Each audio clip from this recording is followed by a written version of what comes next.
اعوذ باللہ من الشیطان الرجیم، بسم اللہ الرحمن الرحیم۔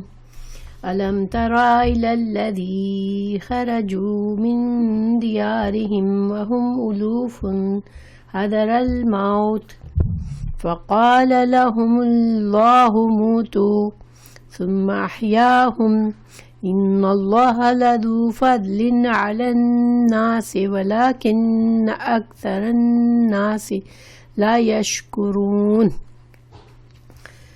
یہاں پر ترجمہ ہے، کیا تم نے انہیں نہیں دیکھا جو ہزاروں کی تعداد میں تھے اور موت کے ڈر کے مارے اپنے گھروں سے نکل کھڑے ہوئے تھے؟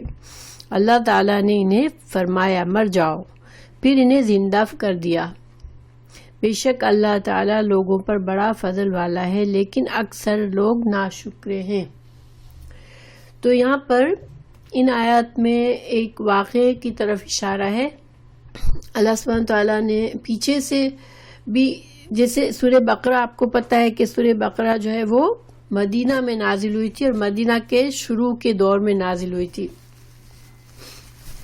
یعنی جب آپ صلی اللہ علیہ وسلم کی ہجرت کے سیکنڈ ایئر کے شروع میں یا ایسے سیکنڈ ایئر میں یہ نازل ہوئی تھی، ٹھیک ہے، ہجرت کے 2 ہجری میں نازل ہوئی تھی۔ اس سے پہلے مسلمانوں کو مکہ کی زندگی میں جہاد کی اجازت نہیں تھی، کافروں سے جنگ کرنے کی اجازت نہیں تھی، بس یہ تھا کہ تم صبر کرو ان کے تکلیفوں پر، ان کے جو بھی ظلم تمہارے ساتھ ہو، تم صبر سے کام لو، اللہ پر بھروسہ کرو اور جو ہے اپنے دین کی طرف توجہ دو، دین سیکھنے سکھانے پر توجہ دو۔ اور پھر جب بہت زیادہ تکلیفیں بڑھ گئیں تو اللہ سبحانہ تعالیٰ نے مدینہ میں ہجرت کا حکم دیا تھا، ٹھیک ہے۔ تو پھر مدینہ میں جب آ گئے، اب مسلمانوں کی ایک چھوٹی سی اسٹیٹ بن گئی تھی، اب مسلمان آزاد تھے اپنے دین کے اوپر عمل کرنے کے لیے، دین سیکھنے کے لیے۔ ان کو چھپ چھپ کر نمازیں نہیں پڑھنی پڑتی تھی، وہ اب یہ اپنی ملک میں تھے، حالانکہ چھوٹا سا تھا مدینہ کا، اس وقت مسلمانوں کی تعداد بہت نہیں تھی، پھر بھی اب وہ پریشانی نہیں تھی جو مکہ میں تھی۔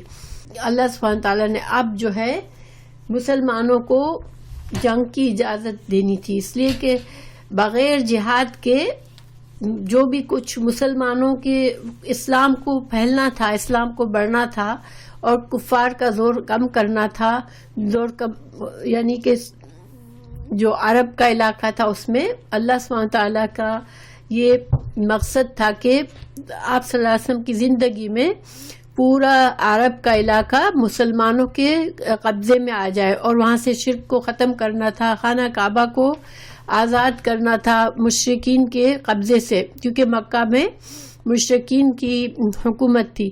تو ان سب حالات کے تحت جہاد جو تھا وہ مست تھا، ٹھیک ہے، ہر مسلمان کے لیے، اسلام کے لیے، اپنے دین کی سربلندی کے لیے جنگ کرنا اب فرض ہونا تھا۔ تو اس وجہ سے اللہ سبحانہ تعالیٰ نے آگے آیات میں جہاد کا حکم آئے گا کہ جنگ کرو، جہاد کرو، مشرکین سے لڑو۔ تو اب یہاں پر اللہ سبحانہ تعالیٰ نے ایک واقعہ بتا کے مسلمانوں کو ترغیب دی ہے کہ جہاد کیوں ضروری ہوتا ہے۔ موت کے ڈر سے انسان اگر جنگ سے ڈرتا ہے کہ نہیں میں جنگ کروں گا تو شاید میری موت آ جائے، تو اللہ سبحانہ تعالیٰ نے یہ ایک مثال دی ہے، ٹھیک ہے، اس واقعے میں۔ اب ہم اس کے ترجمے کو دیکھتے ہیں۔ علم ترا، حمزہ کا مطلب کیا ہوتا ہے؟ کیا، لم نہیں، ترا دیکھا تم نے، کیا تم نے نہیں دیکھا؟ اور یہ کب آتا ہے؟ جب اللہ سبحانہ تعالیٰ کسی واقعے کی طرف اشارہ کرنا چاہ رہے ہوتے ہیں جس کے بارے میں عرب کی ہسٹری میں وہ واقعہ لوگوں کو معلوم تھا، تو پھر اللہ تعالیٰ آگے فرمائے ہیں الم ترا الی الذین، الی طرف، الذین ان لوگوں کی طرف دیکھا تم نے، خرجو جو نکل گئے، من دیارہم، من سے، دیار کیا ہے؟ دیار دار کی جمع ہے، اور دار کا مطلب کیا ہوتا ہے؟ کا مطلب ہوتا ہے گھر، اور دیار جو ہوتا ہے اس کی جمع ہے۔ تو دیارہم، وہ اپنے گھروں سے نکل گئے، وہم، اور وہ الوف ہزاروں کی تعداد میں تھے، ٹھیک ہے۔ تو حضرا کیوں نکلے تھے ہزاروں کی تعداد سے اپنے گھر سے؟ حضرا ڈر سے، کس چیز کے ڈر سے؟ الموت، موت کے ڈر سے ہزاروں کی تعداد میں اپنے گھروں سے نکل کھڑے ہوئے تھے، گھر بار چھوڑ کر بھاگے تھے. تو پھر اللہ تعالیٰ فرما رہے ہیں کہ اچھا اب یہ کیوں بھاگے تھے؟ اس کے بارے میں دو رائے ہیں، ٹھیک ہے. ایک یہ رائے ہے کہ ان پر کسی کافر قوم کا حملہ ہونے والا تھا، اور یہ واقعہ بنی اسرائیل کے کسی قوم کا ہے، ٹھیک ہے. بنی اسرائیل میں سے کسی زمانے میں یہ واقعہ پیش آیا تھا. تو ظاہر وہ مسلمان تھے، بنی اسرائیل جو تھے وہ اللہ کے رسول کے ماننے والے تھے، تو وہ مسلمان قوم تھی، لیکن اتنی بزدل ہو گئی تھی کہ وہ ان کو جب مشرکین کوئی کافر قوم نے ان کے اوپر حملہ کرنے کا خیال کیا، تو یہ بجائے اس کے کہ مقابلہ کرتے، اپنے دفاع کرتے اور اللہ پر بھروسہ کرتے کہ ہم تو اللہ کے دین پر ہیں، اگر ہم لڑیں گے تو اللہ سبحانہ تعالیٰ ہمیں بچائے گا اور موت کا وقت مقرر ہے. دیکھیں مسلمان کا کیا عقیدہ ہے کہ موت کا وقت مقرر ہے، اللہ سبحانہ تعالیٰ ہی کے اذن سے موت آئے گی. اور ایک مسلمان کو جب خطرہ ہو اپنے جان کے لیے، مال کے لیے، تو مسلمان قوم ہے اگر اور اس کو دوسری قوموں سے ڈر ہے، تو اس کو پھر اللہ پر بھروسہ کر کے اپنی حفاظت کرنی چاہیے. تو بجائے اپنی حفاظت کرنے کے لیے اور اللہ پر بھروسہ کر کے جہاد کرتے، وہ رک جاتے، قوم کا مقابلہ کرتے، اللہ سے دعا مانگتے، تو کیا ہوتا؟ اللہ تعالیٰ ان کو بچا لیتا. لیکن انہوں نے کیا کیا؟ وہ بھاگ نکل گئے، وہ گھر چھوڑ کر بھاگ گئے. اور دوسری رائے یہ ہے کہ طاعون کی بیماری پھیل گئی علاقے میں، تو وہ اس بیماری کے ڈر سے کہ ہم بھی کہیں اس کی زد میں آ کر مر نہ جائے، وہ بھاگ نکلے. بہرحال دونوں صورتوں میں یہ چیز جائز نہیں تھی مسلمانوں کے لیے. کیونکہ دیکھیں ایک بخاری کی حدیث ہے، آپ صلی اللہ علیہ وسلم نے فرمایا کہ جب تم سنو کہ کسی زمین میں وبا پھیلی ہے اور تم وہاں نہ جاؤ. اگر تم اس علاقے میں نہیں ہو، تم کہیں اور رہتے اور تم کو پتہ چلے کہ فلاں ملک میں، فلاں شہر میں وبا پھیلی ہوئی ہے، تو پھر تم اس شہر میں اگر تمہارا ارادہ تھا جانے کا تو اپنا ارادہ کینسل کر لو، وہاں سفر کر کے نہ جاؤ. لیکن اگر تم اس زمین پر ہو، پہلے سے وہیں پر ہو، تو پھر تمہارے شہر میں ہی اگر وبا پھیلی ہے تو پھر تم وہیں رہو، وہاں سے نہ نکلو، وہاں سے نہ بھاگو. اب اس میں حکمت کیا ہے کہ دیکھیں وبا کی بیماری جہاں پھیل جاتی ہے وہاں سے اگر لوگ بھاگیں گے تو ہو سکتا ہے کہ وہ اس بیماری کو سارے دوسروں جگہوں پر بھی پھیلا دیں گے.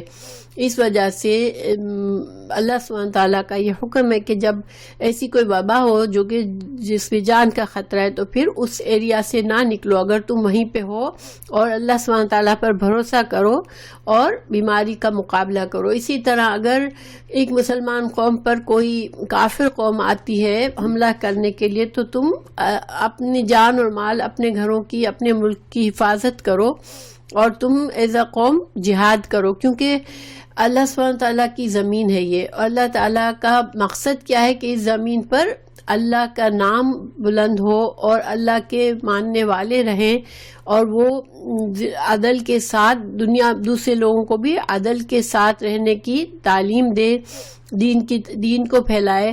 اب یہ سب کچھ کرنے کے بجائے اگر مسلمان قوم ہی ڈر کے بھاگتی جائے گی تو کافر ساری دنیا پر ان کی حکومت ہو جائے گی. اس لیے یہ دونوں طریقے سے ان کا بھاگنا مناسب نہیں تھا. کوئی بھی وجہ تھی ان کو اللہ پر بھروسہ کرنا چاہیے تھا اور ان کو توکل کر کے وہیں پر رہنا چاہیے تھا. تو بہرحال اب اللہ سبحانہ تعالیٰ نے کو یہ بات پسند نہیں آئی، اللہ نے ان کو موت دے دی. اللہ تعالیٰ فرما رہے آگے، فقالا تو فرمایا لہم ان سے، اللہ موتو مر جاؤ. اللہ نے ان کی موت کا فیصلہ کر دیا کہ تم گھر چھوڑ کر بھاگے ہو تو اب مر جاؤ، موت کے ڈر سے بھاگے ہو تو مر جاؤ. ثم پھر احیاہم پھر احیا زندہ کیا ان کو.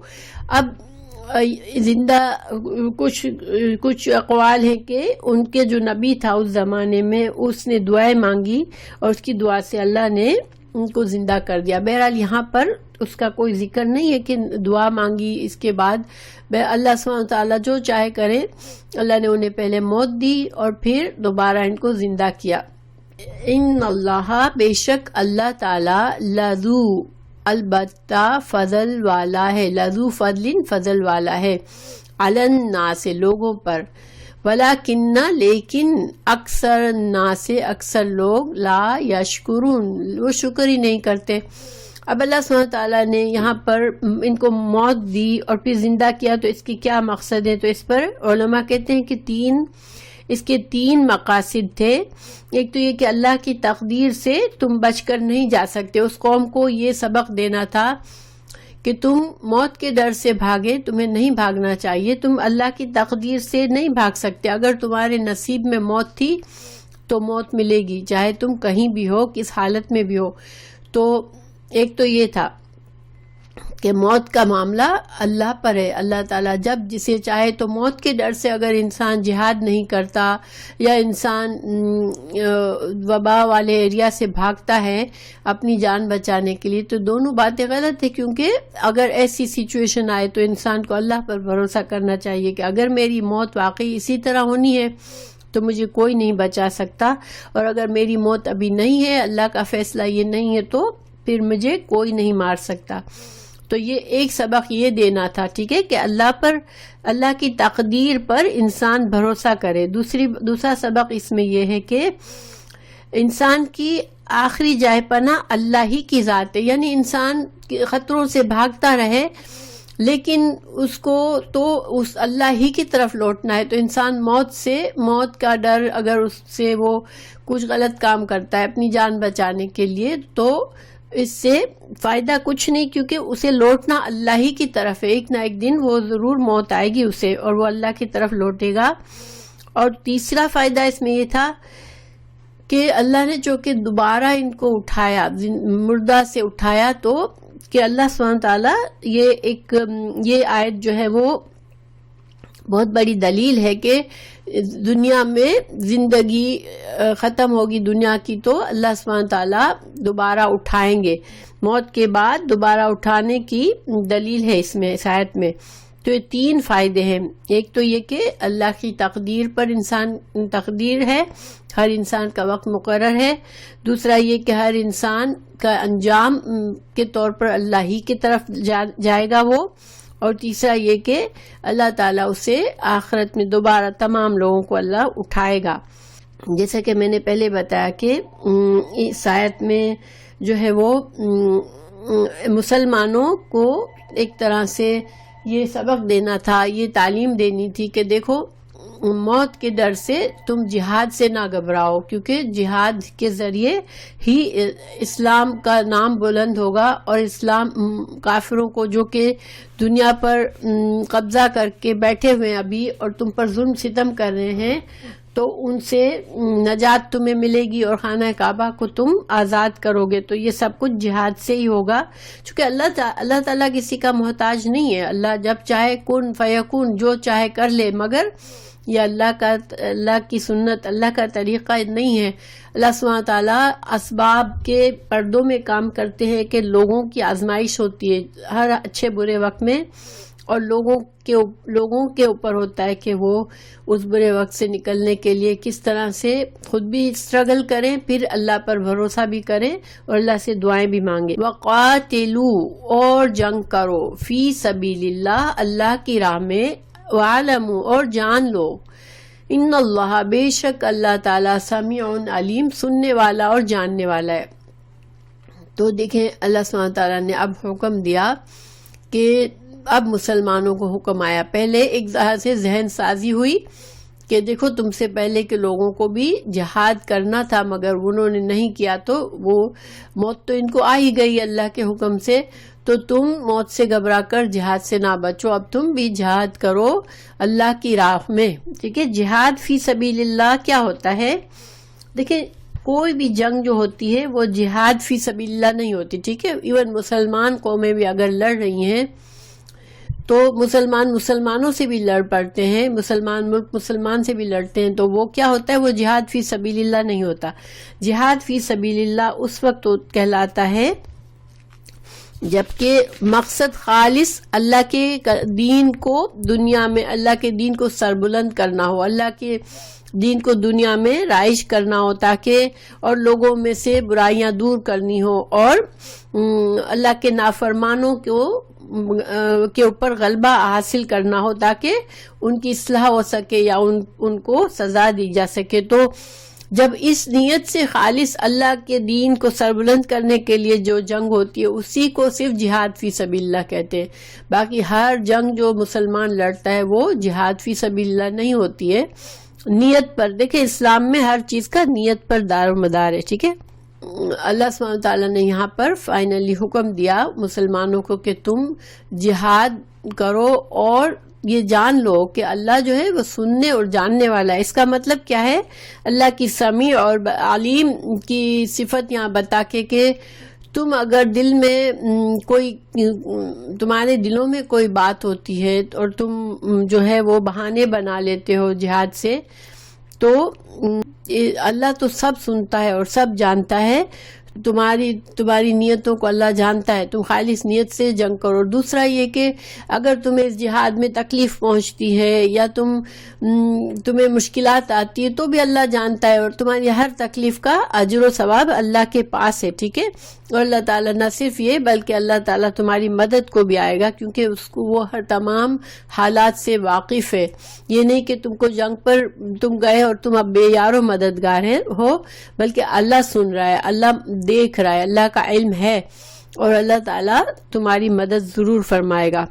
یہ جو اگلی آیت ہے اس میں انفاق فی سبیل اللہ کے بارے میں. تو جہاد کا دوسرا حصہ، جہاد کا پہلا حصہ کیا تھا، قتال کرنا، جان سے لڑنا. دوسرا حصہ مال سے قربانی دینا تاکہ لڑنے والوں کے لیے اسلحہ اور سب چیزیں لی جا سکے. تو اللہ سبحانہ تعالیٰ فرما رہے ہیں من ذا الذی، کون ہے وہ جو یقرض، قرض دے، اللہ کو، قرض حسنن، حسنا، قرض حسنہ دے، فیضاعفہ، تو اگر کوئی دے گا تو اللہ کیا کرے گا، ضاعفہ، وہ اس کو بڑھا دے گا. اس کے چونکہ دیکھیں قرض کا لفظ استعمال ہوا ہے تو قرض تو انسان کسی کو دیتا ہے تو اس کی اماؤنٹ کو واپس دیا جاتا ہے نا، ایز اٹ از. لیکن اللہ تعالیٰ فرما رہے ہیں کہ اگر کوئی اللہ کو قرض حسنہ دے گا تو اللہ اس کو بڑھا کر اس کو واپس دے گا، ٹھیک ہے. لہو، اس کے لیے، اضعافاً، کئی گنا، کثیرتاً، بہت زیادہ. تو یہاں پر کچھ باتیں غور کرنے کی ہے. پہلی بات، اللہ نے جب مسلمانوں کو ابھارا کہ تم جہاد کرو اور جان سے بھی کرو، جان سے بھی جہاد کرو، مال سے بھی کرو، لیکن جو مال تم جہاد کے لیے دو گے، جو اللہ کے نام پر خرچ کرو گے فی سبیل اللہ، تو اللہ کیا کرے گا، اس کو قرض کی حیثیت سے لے گا. یعنی اس صدقے کو اللہ اپنے اوپر قرضے کے طور پر لے گا. جیسے تم نے اللہ کو قرضہ دیا ہے اور پھر اس قرضے کو اصل کو واپس بہت بڑا چڑھا کے اللہ تمہیں واپس دے گا اس کا اجر و ثواب. تو یہ قرض حسنہ کون سا قرض ہوتا ہے، انسان صدقہ جو کرتا ہے اللہ کے نام پر، لیکن اس صدقے میں اگر اس کی نیت خالص اللہ کی رضا کی ہو اور اللہ سے ثواب کی امید ہو اور اس صدقے میں ریاکاری نہ ہو، ذرا سا بھی ریاکاری نہ ہو کہ لوگ بھی دیکھ لیں کہ میں دیکھو میں کتنی فیاضی سے خرچ کر رہا ہوں، لوگوں کی بالکل پرواہ نہ ہو، وہ صرف اللہ کی خوشی کے لیے دیا گیا ہو اور کسی پر احسان جتانا بھی نہ ہو. دیکھیں بعض اوقات انسان کسی کی مدد تو کرتا ہے لیکن پھر اس بندے کو جیسے اپنے انڈر سمجھتا ہے کہ اب یہ بندہ میرے احسان کے اندر جھکا ہوا ہو، میری عزت کرے، میرے بارے میں اچھی باتیں کرے، میری بات مانے، یا پھر اگر نہیں کرے گا تو وہ اس کو بندے کو تانا دے گا کہ میں نے تو تیری اتنی مدد کی اور تم نہیں کرتے. تو وہ والا جو مدد کرنا وہ صدقہ ہوتا ہے، وہ قرض حسنہ نہیں ہوتا. قرض حسنہ ایسا ہے کہ تم کسی کو مال دے کر بھول جاؤ کہ تم نے اس کو دیا ہے کچھ. وہ یا اور خالص اللہ سے اس کا اجر و ثواب مانگو. اور پھر تیسری بات یہ کہ مال جو ہے وہ حلال ہو، ٹھیک ہے، حلال اور پاکیزہ کمائی کا مال ہو، نہ کہ غلط طریقے سے کمایا ہوا مال ہو، حرام مال نہ ہو مطلب. اور رضا اللہ سے، صرف اللہ سے رضا کی، اللہ کی رضا کی نیت ہو، تو پھر یہ صدقہ کرنا قرض حسنہ ہوتا ہے، ٹھیک ہے. تو اللہ سبحانہ تعالیٰ فرما رہے ہیں کہ کون ہے جو اللہ کو قرض حسنہ دے تو پھر اللہ کیا کرے گا، اس کو کئی گنا بڑا کے اس کے لیے رکھے گا. تو یہ تو دیکھیں ہمارے پاس جو بھی نعمت ہے وہ کیا ہے، یہ سب کی سب اللہ کی دی ہوئی ہے، ٹھیک ہے. تو اگر اللہ ہی نے سب کچھ دیا ہے، اس کے باوجود اگر ہم اس مال میں سے خرچ کرتے تو اللہ تعالیٰ کی یہ رحمت ہے کہ اللہ تعالیٰ اس کو یہ نہیں، اس طرح سے نہیں کہ میں نے ہی تو مال دیا ہے تو تم دے رہے ہو مجھے تو کیا ہوا، نہیں، اللہ تعالیٰ اس مال کو ہمارے لیے قرضے کے طور پر اس کو قرضہ سمجھ کے جیسے رکھتا ہے. اور اللہ کو تو کسی چیز کی ضرورت نہیں ہے، اصل میں تو ہم دنیا میں ہی خرچ کرتے ہیں، ضرورت مندوں کو دیتے ہیں، اور جنگ میں اسلام کی سربلندی کے لیے دیتے ہیں، یا کسی بھی طرح سے اسلام کو مسلمانوں کی مدد کے لیے دیتے ہیں. تو پھر اگر ہماری نیت اچھی ہوتی ہے، صرف اللہ کی طرف سے رضا کی حاصل کرنے کی نیت ہوتی ہے، تو اللہ پھر اسے بڑا چڑھا کے ہمیں اس کا اجر دیتا ہے. سورہ بقرہ آیت 261 میں بھی اللہ تعالیٰ نے فرمایا اللہ اس قرض کو کئی گنا بڑھا کر واپس کرے گا. تو قرض جو صدقہ ہم دیتے ہیں اس کا جو ہے ثواب جو ہے 700 گنا تک بھی ہو سکتا ہے، ایک دانے کا 700 گنا تک، اور اس سے بھی زیادہ. یہ اللہ سبحانہ تعالیٰ، چونکہ اللہ کی رحمتیں تو کہیں بھی، اللہ کے پاس تو خزانے ہیں ہر چیز کے، اللہ جتنا چاہے اسے دے سکتا ہے کسی کو بھی، ٹھیک ہے. تو اس آیت میں قرضے کے لیے یعنی کہ مال سے جہاد کرنے کی ترغیب دی گئی. اور پھر اب دیکھیں اللہ سبحانہ تعالیٰ آگے فرما رہے ہیں کہ واللہ، اللہ تعالیٰ یقبض گھٹاتا ہے، تنگ کرتا ہے، ویبسط، اور وہی کشادہ کرتا ہے، ٹھیک ہے، وَإِلَيْهِ، اور اسی کی طرف ترجعون، تم لوٹائے جاؤ گے. تو اس کا مطلب کیا ہوا کہ اللہ ہی قبض کرتا ہے اور اللہ ہی بڑھاتا ہے. یعنی کہ جو ہمارا مال ہے اللہ سبحانہ تعالیٰ بعضوں کسی کو چاہے تو بے شمار رزق دے دے، ٹھیک ہے، اور کسی کو چاہے تو لگا بندہ رزق دے، تنگی دے. تو یہ تو اللہ کے ہاتھ میں ہے. اور جب انسان جو ہے وہ اللہ کی خاطر کچھ، اللہ کی خاطر دینے سے بچاتا ہے کہ نو میرے پاس تنگی ہو جائے گی، میں دے دوں گا، صدقہ کر دوں گا تو میرے پاس کچھ نہیں رہے گا، تو اس کو اللہ پر توکل کرنا چاہیے کہ اللہ ہی جو ہے جو مجھے دینے والا ہے، اور تنگی اور وسعت کا مالک اللہ ہے. تو اگر میں اللہ کو دوں گا، اللہ مجھ سے خوش ہوگا تو وہ مجھے زیادہ برکت دے سکتا ہے میرے مال میں. اور جو انسان دینا چاہتا ہے اس کے لیے بھی خوشخبری ہے کہ میں اگر یہ مال دیتا ہوں تو مجھے اللہ ہی نے تو یہ اتنا سارا مال دیا ہے. جس کو اللہ نے زیادہ مال دیا ہے وہ یہ سوچے کہ مجھے جو برکت ہے وہ اللہ ہی نے تو دی ہے، تو اگر میں اللہ کی رضا کے لیے اس میں سے خرچ کروں تو کیا فرق پڑتا ہے، اللہ تعالیٰ مجھے اور دے دے گا. تو یقبض و یبسط، اللہ ہی گھٹاتا ہے اور اللہ ہی کشادگی دیتا ہے. تو اس کا مطلب یہ ہوا کہ انسان جو ہے وہ اس ڈر کے مارے مال کو بچا کے چھپا کے نہ رکھے، ٹھیک ہے، اللہ پر بھروسہ کرے کہ اللہ مجھے اور دے سکتا ہے. وَإِلَيْهِ، اور اسی کی طرف ترجعون. اور اس کا کیا مطلب ہوا کہ اگر انسان اپنی خراب نیت سے ضرورت کے وقت بھی مال نہیں خرچ کرتا، دین کو ضرورت ہے، جنگ ہو رہی ہے اور مجاہدین کے لیے، یا پھر کوئی عام لوگوں میں اپنے معاشرے میں کچھ ضرورت مند ہے، کوئی ایسے بھوکے مر رہے ہیں، اور انسان کہے نہیں میں نہیں دوں گا، میں چھپا کے رکھوں گا، تو پھر یہ نہ سوچے کہ اللہ سبحانہ تعالیٰ ہی کی طرف اس کو لوٹنا ہے اور اس کو جواب دینا ہے. اپنی جو کچھ بھی وہ کر کے آیا ہے وہ آخرت میں جواب دینا ہے. اور جو دینے والا ہے وہ بھی یہ سوچے کہ مجھے آج میں دے رہا ہوں تو آخرت میں مجھے اللہ سبحانہ تعالیٰ اور دے دیں گے اجر و ثواب، انشاءاللہ میرے لیے اور اچھائی ہوگی۔ تو یہ دونوں، تو جب انسان یہ سوچے گا کہ مجھے بھی اللہ ہی کی طرف لوٹنا ہے اور میں سب مال چھوڑ کر جاؤں گا دنیا سے، اور پھر وہاں پر مجھے وہی چیزیں کام آئے گی جو کہ میں نے اللہ کی رضا میں یہاں پر خرچ کی ہے، اور جو نیک کام میں نے یہاں پر کیے ہیں تو وہی اس کو کام آئیں گے۔ تو پھر انسان اگر یہ بات یاد رہے گی کہ مجھے اللہ کی طرف لوٹنا ہے تو پھر صرف جان اور مال خرچ کرنے میں کوئی دقت نہیں آئے گی اللہ کی راہ میں۔ پھر آگے ہے علم ترا، کیا تم نے دیکھا، الا طرف، الملائی سرداروں کی طرف۔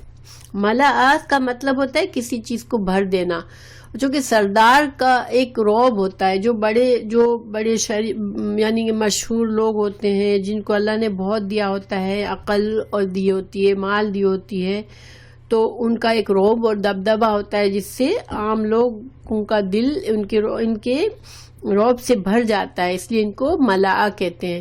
تو اللہ تعالیٰ فرمائے کہ تم نے سرداروں کو دیکھا، من بنی اسرائیل کے سرداروں کو دیکھا۔ ایک اور واقعہ اب شروع ہو رہا ہے، من بعد موسیٰ علیہ السلام کے بعد کیا ہوا، اذ قالو، جب انہوں نے کہا، لنبی، ایک نبی سے۔ یہاں پر اللہ تعالیٰ نے نبی کا نام نہیں بتایا، تو اس سے اللہ تعالیٰ چاہتے تو بتا سکتے تھے، کیونکہ آگے اللہ تعالیٰ اس واقعے کے متعلق اور لوگوں کے نام بتائیں گے، جالوت کا، طالوت کا، داؤد کا۔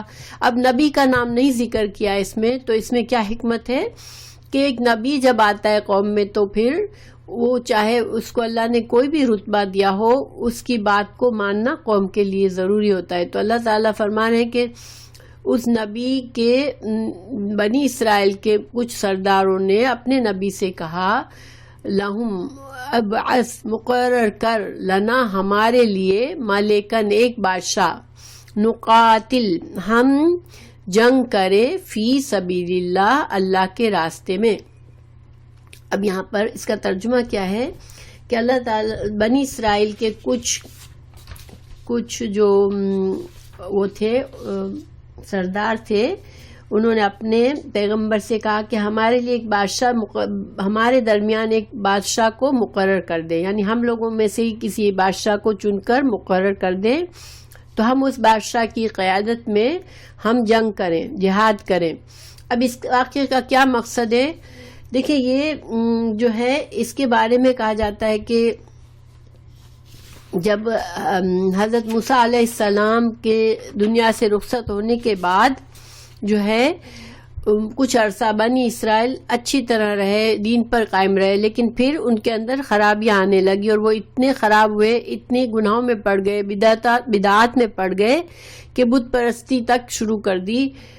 تو پھر اللہ سبحانہ تعالیٰ نے ان گناہوں کی وجہ سے ان کے اوپر ان کے دشمنوں کو مسلط کر دیا، اور ان کے دشمنوں نے ان پر حملہ کیا اور ان کے علاقے چھین لیے، ان کی بڑی تعداد کو قیدی بنا لیا، اور ان کے جو دین کی جو جیسے ہوتے ہیں نا، جیسے ہمارے ہر انسان کے جیسے ہمارا خانہ کعبہ جو ہے وہ ہمارے لیے ایک دین کا شعار ہے، تو ان کے دینی شاعر ان کی کتابوں کو بھی ضائع کر دیا اور چھین لیا، تو وہ خستہ حال ہو گئے۔ ان کے بچے اور عورتیں جو تھے وہ ان کے غلام بن گئے، کسی کافر قوم کے غلام بن گئے۔ تو ایسے حالات میں ان کو وہ اللہ سبحانہ تعالیٰ بہت عرصے تک تو وہ اس حالت میں رہے، اور اللہ نے انبیاء بھی نہیں بھیجے ان کے درمیان، لیکن پھر اللہ سبحانہ تعالیٰ نے ان کے اندر ایک نبی کو بھیجا، ٹھیک ہے، بڑی دعائیں کی انہوں نے اللہ سے، تو اللہ نے ایک نبی کو بھیجا۔ اس نبی کو شموئیل کہتے ہیں، اس کا نام اللہ عالم۔ تو شموئیل کے پاس اب یہ کیا چاہتے تھے کہ چونکہ وہ اس خستہ حالت تھے، وہ چاہ رہے تھے کہ کوئی مضبوط آدمی کو بادشاہ ہمارا بنایا جائے تو ہم اس کے اندر میں رہ کے جنگ کریں، منظم ہو کر جنگ کریں، تاکہ ہم اپنے علاقوں کو، اپنے لوگوں کو آزاد کرا سکیں۔ اور اپنا ملک دوبارہ سے حاصل کریں. تو اللہ سبحانہ تعالیٰ نے یہاں پر یہ قصہ ہمیں بتایا، اور اس میں بھی یہ حکمت ہے کہ چونکہ جنگ کے جہاد، مسلمانوں کو جہاد کے لیے ابھارا گیا، تو اب ایک اور مثال اللہ تعالیٰ پیش کر رہے ہیں کہ اگر جب ایک مسلمان قوم تنظیم کے ساتھ اٹھ کر کھڑی ہوتی ہے تو پھر وہ چھوٹی سی تعداد میں بھی کافروں پر اللہ تعالیٰ اسے جیسے کامیابی دیتا ہے. ٹھیک ہے، تو یہ مقصد ہے اس واقعے کا. لیکن واقعے کی ڈیٹیلز میں بہت سے سبق ہیں. اللہ تعالیٰ فرما رہے ہیں کہ تم نے دیکھا موسیٰ کے بعد ان کی قوم کو جب انہوں نے یہ کہا تھا اپنے نبی سے کہ ایک بادشاہ مقرر کر دے. اب اس میں جو ہے ایک اور دلیل بھی ہے کہ بادشاہ اسلام میں، مسلمان قوم میں بادشاہ کا ہونا برا نہیں ہے. یعنی کہ اگر بادشاہ بننا، کسی کا بادشاہ ہونا جو ہے اسلام میں برا ہوتا تو اللہ سبحانہ تعالیٰ اس آیت کو مثال کے طور پر نہ پیش کرتے. ٹھیک ہے، تو گویا اس میں دلیل ملتی ہے کہ بادشاہ جو ہے وہ جائز ہے. ٹھیک ہے، اور بلکہ اگر کوئی بادشاہ اسلام کے قانون کے مطابق انصاف اور عدل سے ملک کو چلاتا ہے تو وہ بلکہ بہت ہی اچھی بات ہے، تعریف کے قابل بات ہے.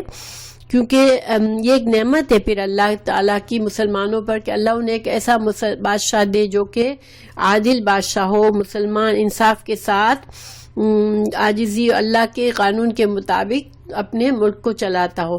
کیونکہ حضرت موسیٰ علیہ السلام دوسری جگہ آیت المائدہ میں ہمیں دلیل ملتی ہے، آیت نمبر 620 میں، کہ جب موسیٰ علیہ السلام نے کہا اے میری قوم یاد کرو اللہ کی نعمتیں جو اس نے تم پر فرمائی اور تمہارے اندر نبی مقرر کی اور بادشاہت بنائی. گویا بادشاہت کو ایک اللہ کی نعمت اس آیت میں کہا گیا ہے سورہ المائدہ آیت نمبر 20 میں. تو یہاں بھی ہمیں دلیل ملتی ہے کہ بادشاہت جو ہے وہ بری چیز نہیں ہے. ہاں البتہ اگر بادشاہ گمراہ ہے اور اسلام کے طریقے پر نہیں چل رہا اور عدل انصاف سے نہیں چل رہا تو پھر بادشاہت خراب ہے. تو بہرحال انہوں نے اپنی نبی سے کہا کہ ہمیں ایک بادشاہ بنا دو تو ہم تاکہ جنگ کریں اس کی قیادت میں.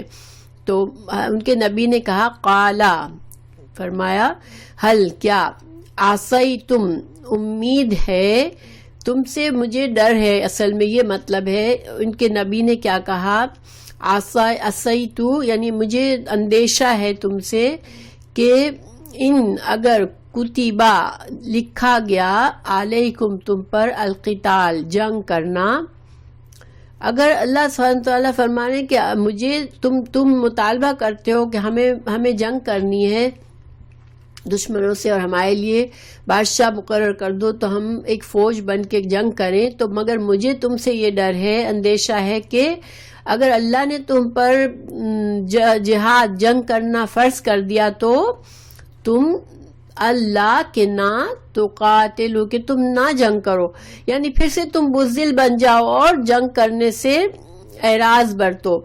کیونکہ ایک بار اللہ کا حکم آ جاتا ہے اور جنگ فرض ہو جاتی ہے پھر مسلمان اس سے پیچھے نہیں ہٹ سکتے. اس لیے ان کے نبی نے ان کو ایک طرح سے یہ سمجھایا کہ تم مطالبہ تو کرتے ہو کہ ہمیں بادشاہ بنا دے ہمارے لیے تاکہ ہم جنگ کریں، یعنی کہ ہم جنگ کے لیے تیار ہیں، لیکن اگر اللہ تعالیٰ نے بادشاہ بنا دیا تمہارے لیے کسی کو اور تم کو جنگ کا حکم دیا کہ اب تم جاؤ اس کی قیادت میں دشمنوں سے لڑو، تو شاید تم جو ہے وہ اب جہاد بزدلی دکھاؤ اور تم کہو ہمیں نہیں لڑنا. تو کہیں ایسا تو نہیں ہوگا؟ ان کے نبی نے پوچھا.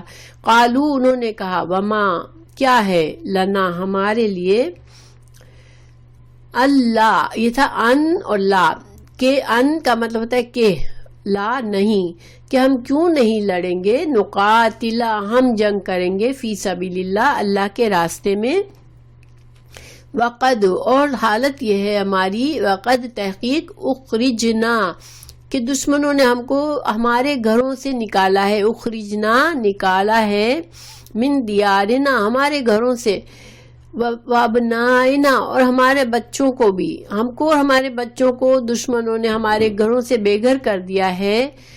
تو ہم کیوں اب اپنے دشمنوں سے لڑنے سے گھبرائیں گے؟ ہم کو تو اپنے گھر واپس لینے ہیں، اپنے بچوں کو وہ جو انہوں نے قید بنا لیا ہے ان کو چھڑانا ہے، تو ہم کیوں بزدلی دکھائیں گے؟ ہم لڑنے کے لیے تیار ہیں، مطلب یہ ہے، ٹھیک ہے؟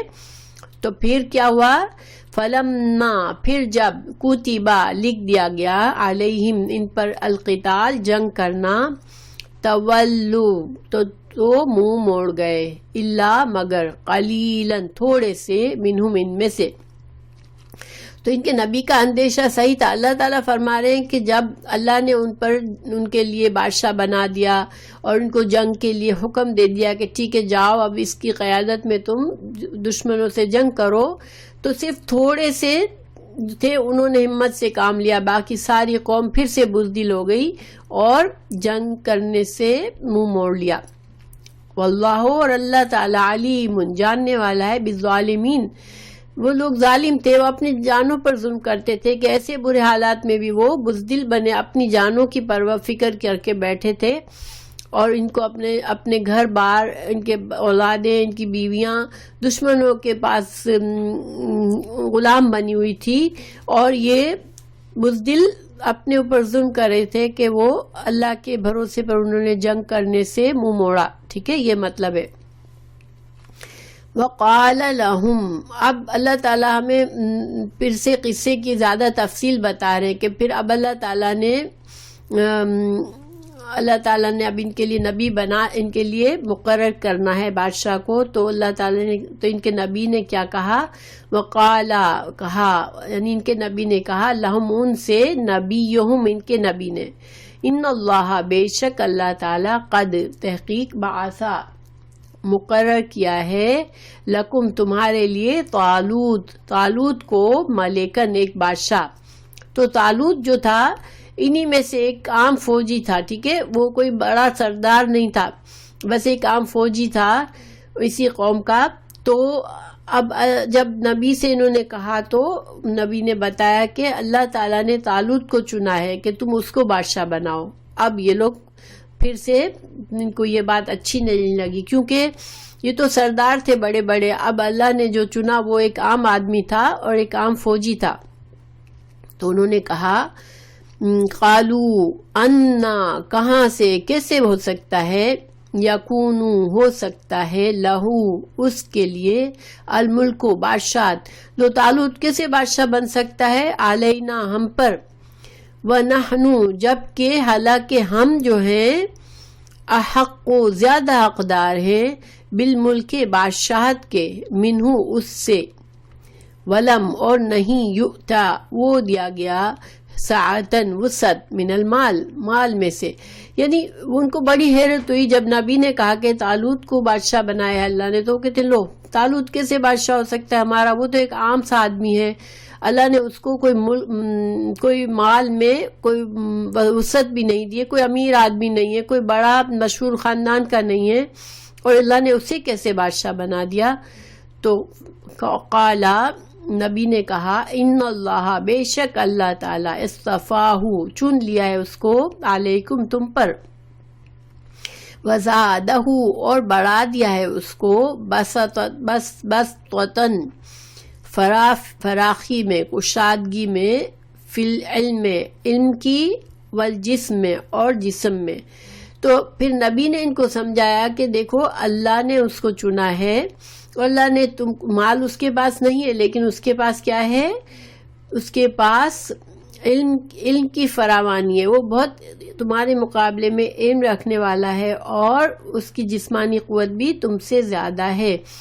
تو گویا اللہ نے جسے چنا وہ جہاد کے لیے زیادہ مناسب آدمی تھا، کیونکہ اس کے پاس نالج تھی، اس کے پاس عقل مند آدمی تھا، اور جنگ میں بڑی عقل چاہیے ہوتی ہے کیونکہ ٹیکٹکس ہوتی ہے جنگ کی، اور دوسرا اس کے پاس قوت، جسمانی قوت ہے، وہ مضبوط آدمی ہے۔ تو اللہ نے اس کی ان خصوصیات کی بنا پر اس کو بادشاہ بنایا ہے تاکہ تم اس کی قیادت میں لڑائی کرو۔ تو یہاں سے ہمیں یہ پتہ چلتا ہے کہ جو جہاد میں جو بڑا بادشاہ ہونے میں جو مسلمان قوم کا جو لیڈر ہوتا ہے اس میں یہ کوالٹیز ہونی چاہیے. مال کی کوالٹی کہ امیر ہو یہ شرط نہیں ہونی چاہیے، بلکہ کیا ہونی چاہیے کہ وہ اس کے پاس علم، سمجھدار ہو، علم ہو اس کے پاس، اور اس کے اندر جسمانی قوت ہو. تو عام طور پر کیا ہوتا ہے کہ شاہی خاندان کا جو فرد ہوتا ہے اسی کو بادشاہ بنایا جاتا ہے. چاہے شاہی خاندان میں کوئی بیوقوف اور کمزور انسان پیدا ہو گیا، لیکن اب کسی اور کو بادشاہت نہیں دی جاتی، اسی کو بنایا جاتا ہے. پھر کیا ہوتا ہے کہ ملک میں خرابی آتی ہے، وہ صحیح طرح سے کنٹرول نہیں کر سکتا. تو اللہ نے یہاں پر ہمیں یہ تعلیم دی کہ جس کو لیڈر بنایا جائے اسلام میں، اس کے اندر یہ کوالٹیز ہونی چاہیے. پھر اللہ تعالیٰ پھر ان کے نبی فرماتے واللہ، اللہ تعالیٰ یؤتی دیتا ہے ملکہ اپنی بادشاہت، من جسے یشاء وہ چاہتا ہے، واللہ اللہ تعالیٰ واسع وسعت والا ہے، علیم ہے جاننے والا ہے. گویا اللہ سبحانہ تعالیٰ جو ہے وہ زیادہ جانتے ہیں کہ کس کو بادشاہ بنانا ہے، کس کو اقتدار دینا ہے. ٹھیک ہے، کیونکہ اللہ سبحانہ تعالیٰ ہی کا علم سب سے وسیع ہے. انسان خود یہ نہیں فیصلہ کر سکتا، یہ اللہ سبحانہ تعالیٰ کا فیصلہ ہے، اور اس کے اوپر انسانوں کو اعتراض کرنے کی ضرورت نہیں ہے، کیونکہ وہ اعتراض کر رہے تھے. پھر اب جو ہے یہ سمجھانے کے بعد انہوں نے شاید نبی سے کہا ہوگا اچھا ہم کیسے مانیں، کوئی ہمیں نشانی بتاؤ کہ یہ اللہ کا چوز کیا ہوا بندہ ہے بادشاہت کے لیے. تو پھر یہ ہمیں پتہ نہیں، یہ جیسے علماء کہتے ہیں کہ شاید انہوں نے ڈیمانڈ کی ہوگی، اس لیے کہ اب ان کے نبی ان کو کیا سمجھا رہے ہیں. وقالا کہا لہم ان سے، نبیہم ان کے نبی نے، انا بے شک آیتا نشانی ملک ہی اس کی بادشاہت کی، ان یہ کہ یاتیکم آئے گا تمہارے پاس، التابوت تابوت آئے گا تمہارے پاس، فیہی اس میں سکینتن تسکین ہے، من ربکم تمہارے رب کی طرف سے، وبقیتن اور باقی ماندہ ہے، مما اس میں سے جو ترکا چھوڑ گئے، آل موسیٰ آل موسیٰ و آل ہارون اور آل ہارون، تحملہ اٹھائے ہوئے ہوں گے اس کو، الملائکۃ فرشتے. اب ان کے نبی نے، جیسے کہ میں نے کہا کہ شاید انہوں نے، علماء کہتے ہیں کہ شاید انہوں نے کہا ہوگا اچھا تو ہمیں کوئی نشانی بتاؤ کہ واقعی میں اس کو چوز کیا اللہ نے.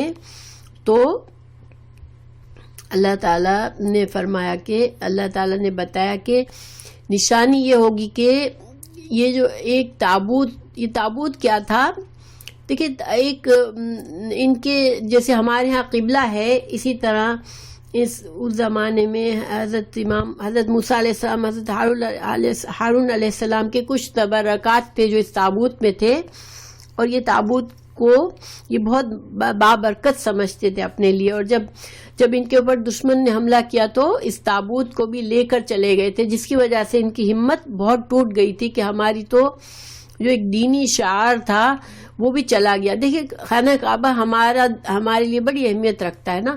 اللہ نہ کرے خدا نخواستہ کبھی وہ مسلمانوں کے قبضے میں نہ ہو تو مسلمان لاسٹ فیل کریں گے کہ یہ ہمارا کعبہ کسی نے قبضے میں کر لیا. تو اسی طرح ان کے تابوت کو دشمن لے گئے تھے. تو اللہ تعالیٰ نے کہا کہ ٹھیک ہے، تم اگر یہ نشانی ہے تمہارے پاس کہ یہ جو تابوت تمہارا جو دشمن لے گئے تھے وہ جو ہے جس میں تمہارے لیے سکینت ہے، تسکین کا سامان ہے، اور حضرت موسیٰ اور حضرت ہارون علیہ السلام کی برکات، ان کی کچھ برکات، کچھ نشانیاں ہیں اس میں. تو وہ جو ہے فرشتے وہ تابوت دشمن کے قبضے سے نکال کے تمہارے پاس لے آئیں گے، اور یہ جو تالوت ہے اس کے دروازے پر رکھ دیں گے. تو یہ تمہارے لیے سائن ہوگی کہ تالوت جو ہے وہ وہی اللہ کا چوز کیا ہوا بندہ ہے.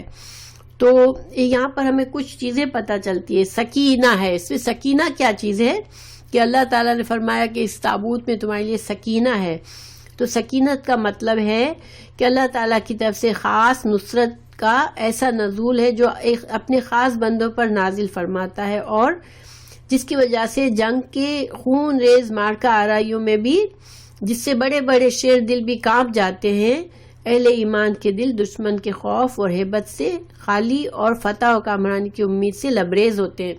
دیکھیں جنگ جو ہے بڑی خطرناک چیز ہوتی ہے نا، اور اس میں پہلے کی جنگیں تو بالکل فیس ٹو فیس لڑتے تھے لوگ تلواروں سے، لیکن اللہ تعالیٰ کی سکینت جب مسلمانوں پر آتی ہے، جب مسلمان اللہ کی خاطر لڑ رہے ہوتے ہیں، اللہ کے دین کی خاطر لڑ رہے ہوتے ہیں، تو اللہ تعالیٰ ان کے دلوں کو اتنا مضبوط کر دیتا ہے، اتنا اطمینان دے دیتا ہے کہ وہ اس خوف میں نہیں رہتے کہ ان کا دل لرز رہا ہے، اس لیے کہ انسان خوف میں کوئی فیصلہ صحیح نہیں کر سکتا، تو ان کے اندر بہادری اور سکون آ جاتا ہے، بھروسہ اللہ پر توکل آ جاتا ہے، تو اس کو سکینہ کہتے ہیں۔ تو اللہ تعالیٰ نے فرمایا کہ جب تابوت بھی تمہارے پاس آ جائے گا اور پھر تم لڑو گے، تمہارے دلوں پہ سکون ہوگا کہ تمہارے پاس یہ تمہاری بابرکت چیز بھی آ گئی، تو تمہارے دلوں سے خوف بھی دور ہو جائے گا۔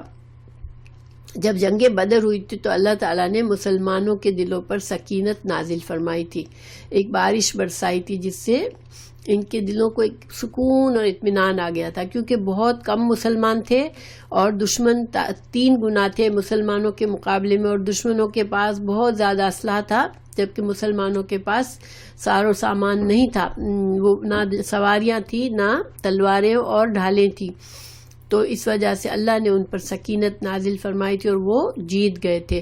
تو یہاں پر بھی بنی اسرائیل کے لوگوں کو کہا گیا کہ تمہارا وہ تابوت جس سے تمہارے دلوں کو سکون اور تسکین آئے گی وہ بھی تم کو مل جائے گا۔ اور یہاں پر دوسری ہمیں یہ دلیل ملتی ہے کہ انبیاء کی جو تبرکات ہوتے ہیں وہ اللہ کے فضل سے انسانوں کے لیے فائدہ مند ہوتے ہیں، ٹھیک ہے، کیونکہ یہاں ہارون اور موسیٰ علیہ السلام کی جو بقیہ چیزیں تھیں وہ ان کے لیے سکینت کا باعث تھی۔ تو گویا کہ اسلام میں بھی اگر رسول اللہ صلی اللہ علیہ وسلم ہے یا کچھ اللہ کے خاص مقرب بندے ہوتے ہیں، ان کی کچھ تبرکات ہوتی ہیں، لیکن اس کا یہ مطلب نہیں کہ انسان اپنے مرضی سے بنا لے خود ساختہ تبرکات، جیسے کہ آج کل آپ نے دیکھا ہوگا کہ ایک چھوٹا سا آپ صلی اللہ علیہ وسلم کی جو نال یعنی کہ آپ کی جو جوتی تھی وہ اس کا ایک ماڈل چھوٹا سا بنا کے گلے میں پہن لیتے ہیں لوگ، یا اس کو برکت کا سمجھتے ہیں، تو یہ برکت خود ساختہ ہے، ٹھیک ہے، یہ برکت اللہ کی طرف سے ہوتی ہے، اللہ تعالیٰ نے جن چیزوں میں ڈالی ہوتی ہے وہ برکت ہوتی ہے۔ لیکن جیسے لوگ یہاں پر بزرگوں کی قبروں پر نظر و نیاز کو بابرکت سمجھتے ہیں، یہ ساری چیزیں حرام ہیں، ٹھیک ہے، یہ تبرکات خود ساختہ تبرکات جو ہے وہ بدعت ہیں اور حرام ہیں، اور بعض تو شرک کے درجے کی ہیں، تو ان سے بچنا چاہیے انسان کو۔ لیکن ہاں یہ ہے کہ آپ صلی اللہ علیہ وسلم کی جو برکت تھی، اگر واقعی میں کس چیز میں وہ آپ سے تعلق ہے کسی چیز کا، تو انسان وہ انسان اس پر مان سکتا ہے اس کو۔ پھر اللہ تعالیٰ جب یہ تابوت آ جائے گا تو تالوت کو پھر انہوں نے مان لیا، ٹھیک ہے، اس لیے کہ اب ان کو اللہ نے ایک معجزہ بھی دکھا دیا، اور تالوت کے دروازے پر وہ تابوت فرشتے لے آئے۔ پھر اب جو ہے آگے بتایا جا رہا ہے کہ اب بادشاہ بن گیا تالوت، اب اس نے ایک فوج کو بنایا، فوج کو تنظیم کیا، سب کو تیار کیا فوج کے لیے، اور پھر اب یہ فوج نکلی، ٹھیک ہے، تو فلما پھر جب فصلا جدا ہوا تالوت بالجنودی 7 لشکروں کے، تالوت نے لشکر منظم کیے اور نکلا، قال کہا، اس نے کہا، ان اللہ بے شک اللہ تعالی مبتلیکم آزمانے والا ہے تم کو، بے نہرن ایک نہر سے، فمن تو جو کوئی شربا پیے گا منہ اس سے، فلیسا تو نہیں ہے وہ، منی مجھ سے، ومن اور جو کوئی لم نہیں یطعمہ چکھے گا اس کو، پیے گا اس کو، فإنہ تو بے شک وہ، منی مجھ میں سے ہے، اللہ مگر، من جو اغترفا چلو بھر لے، غرفتن ایک چلو بھرنا، بیدہی ساتھ اپنے ہاتھ کے، اب یہاں پر چونکہ اب یہ ایک بڑی خوفناک جنگ کے لیے جا رہے تھے اور دشمن بہت طاقتور تھا. اب یہ طالوت چاہتا ہے کہ لوگ میرے ساتھ جو جنگ پر جا رہے ہیں وہ بہت عزم اور حوصلے کے والے لوگ ہوں اور وہ ایسے ڈاواڈال ہونے والے نہ ہوں. کیونکہ دیکھیں اگر کچھ لوگ بزدل ہوتے ہیں فوج میں تو وہ دوسروں کو بھی گھبرا دیتے ہیں اپنی بزدلی سے. وہ اگر بھاگتے ہیں جنگ میں، جنگ کے موقع پر اگر بھاگتے ہیں تو باقی فوج کی بھی ہمت ٹوٹ جاتی ہے. اس لیے اب اللہ تعالیٰ کے حکم سے طالوت نے ان کو ایک آزمائش بتائی کہ کہا کہ اللہ ایک تم کو ایک نہر سے آزمانا چاہتا ہے. ہمارے راستے میں ایک نہر آئے گی تو تم کو اس میں سے جی بھر کے پانی نہیں پینا ہے، ٹھیک ہے؟ اس میں سے بس تم لوگوں کو ایک چلو بھر پانی پینا ہے صرف. اگر جو پورا جی بھر کے پانی پیے گا تو پھر وہ ہمارے ساتھ نہیں جائے گا جنگ کے لیے، لیکن جو صرف ایک چلو بھر کر پیے گا تو وہ ہمارے ساتھ جائے گا. یہ ایک طرح کا ٹیسٹ تھا ان میں، ٹھیک ہے، کہ کون برداشت کرتا ہے. ظاہر اب سفر پر نکلے ہوئے ہیں، پانی تو اتنا لمیٹڈ ہوتا ہے سفر میں، اب پانی ختم ہو گیا ہوگا اور نہر پر پہنچتے پہنچتے اب پیاس لگی ہوئی ہوگی بہت زیادہ. اب ایسے میں ان کو اس آزمائش سے گزارا گیا کہ صرف ایک چلو بھر پانی پینا ہے. اب دیکھیں امیجن کریں انسان سخت پیاسا ہو اور پورا گلاس پانی کا سامنے پڑا ہو اور اس سے کہا جائے کہ بس ایک گھٹ پی کے چھوڑ دو، بس اور نہیں پیو، تو وہ بے چین ہو جائے گا کیونکہ بہت زیادہ پیاس ہے. اب اس کو پورا بھر کے پانی جب تک اس کی پیاس نہ بجھے پانی پینا ہوتا ہے. لیکن اب یہ ان کا ٹیسٹ تھا کہ کون صبر کرتا ہے اپنی پیاس پر اور اللہ کے حکم کو مانتا ہے اور یعنی اس وقت تو طالوت نے ان کو حکم دیا گیا نا اپنے امیر کے، اسلام میں جنگ میں امیر کا حکم ماننا بھی ایسے ہی ہے جیسے اللہ اور رسول کا حکم ماننا ہے، کیونکہ وہ امیر جو ہے وہ اللہ کی راہ میں لڑ رہا ہوتا ہے اور ان کی قیادت کر رہا ہوتا ہے. اور جب تک پوری طرح سے فوج اس کی بات کو نہیں مانتی تو جنگ میں کامیابی کے چانسز نہیں رہتے. جنگ کے اندر منظم ہونا بہت ضروری ہوتا ہے کہ کوئی انسان اپنے امیر سے ادھر ادھر نہ جائے، جو حکم دیا گیا بس وہ کرے. اس کی مثال ہمیں جنگ احد میں ملتی ہے کہ مسلمانوں نے آپ صلی اللہ علیہ وسلم کے حکم کچھ مسلمانوں نے آپ کے حکم کی پابندی پر نہ کی تو پوری فوج کو شکست ہو گئی تھی. جو جیت رہی تھی وہ جیت ہار میں بدل گئی تھی. انشاءاللہ جنگ احد کے بارے میں ہم مزید پڑھیں گے سورہ آل عمران میں. تو بہرحال ان کو بھی کہا گیا کہ یہ آزمائش ہے تمہارے لیے. اب کیا ہوا؟ فلما فشربو، تو کیا پی لیا، منہ اس میں سے، اس نہر میں سے پی لیا، الا مگر، قلیلاً بہت تھوڑوں نے، منہ ان میں سے. تو اکثریت نے کیا کیا؟ حکم نہیں مانا، انہوں نے خوب جی بھر کے پانی پی لیا. اور صرف تھوڑے لوگوں نے، کہا جاتا ہے کہ صرف 313 لوگ تھے جنہوں نے اپنے امیر کی بات مانی اور صرف ایک چلو بھر پانی پیا، باقی سب نے خوب جی بھر کے پانی پیا.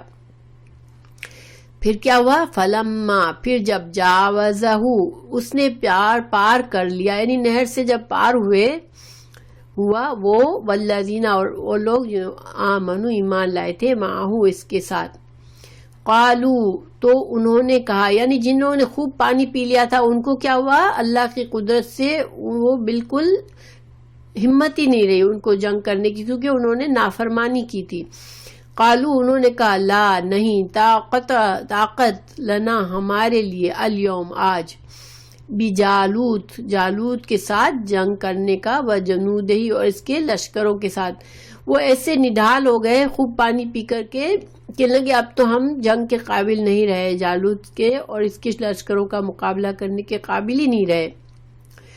قالا، کہا، الذین، ان لوگوں نے، یظنون، جو یقین رکھتے تھے، انہم، کہ بے شک وہ، ملاقات کرنے والے ہیں، اللہ سے، کم، کتنی ہی، من فئتن، گروہ ہیں، قلیلتن، بہت تھوڑے سے، غلبت، غالب آئے، فئتن، گروہوں پر، کثیرتن، بڑی تعداد میں، باذن اللہ، اللہ کے اذن سے، واللہ، اور اللہ تعالیٰ، مع الصابرین، صبر کرنے والوں کے ساتھ ہے.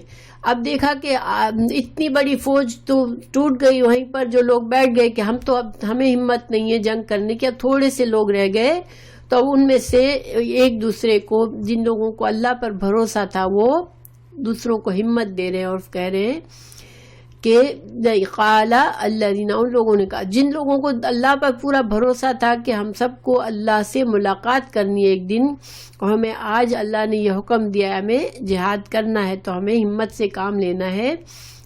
انہوں نے ہمت دلانے کے لیے کہا کہ دیکھو اکثر ایسا ہوتا ہے کہ بہت تھوڑی تعداد میں ہوتے ہیں لوگ مسلمان، لیکن بہت بڑی تعداد کافروں کی بڑی تعداد کو ہرا دیتے ہیں اللہ کی اذن سے.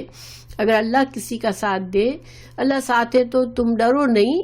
بہت ایسی مثالیں ہیں جس میں تھوڑے سے لوگ اللہ کے اذن سے فتح پا لیتے ہیں بہت بڑی بڑی فوجوں پر. اللہ جو ہے وہ صبر کرنے والوں کے ساتھ ہے. پھر ولما، اور جب برزو، جب وہ نکلے. برزو کا مطلب ہوتا ہے دو فوجیں جب ساتھ ہوئی، ایک دوسرے کے آمنے سامنے ہوئی، لی جالوت کے لیے، و جنودہی، اس کے لشکروں کے لیے. اب دونوں فوجیں سامنے سامنے ہیں، ٹھیک ہے. ایک طرف صرف 313 لوگ ہیں اور دوسری طرف ایک بڑی فوج ہے جو کہ بہت مشہور جنگجو فوج ہے. جالوت بہت زیادہ اس کی شہرت تھی کہ یہ بہت بہادر، بہت لڑنے والا اور بہت زیادہ طاقتور انسان تھا، اور اس کی فوجیں بڑی تھی بہت.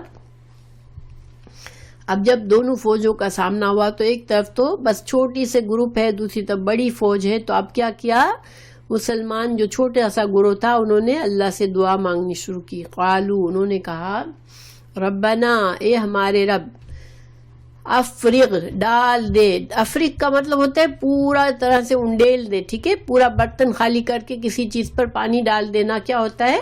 انڈیل دینا. تو ڈال دے، انڈیل دے، علینا، ہم پر، صبرن، صبر، وثبت، اور جما دے، اقدامنا، ہمارے قدموں کو، وانصرنا، اور مدد فرما ہماری، علی، اوپر، القوم الکافرین، کافر قوم پر. اب انہوں نے اللہ سے دعا مانگی کہ اللہ تو ہمیں ثابت قدمی عطا کر، ہمیں ڈر کے مارے ہم پیچھے نہ ہٹیں اور ہم جم کر سے مقابلہ کریں، تو ہماری مدد فرما.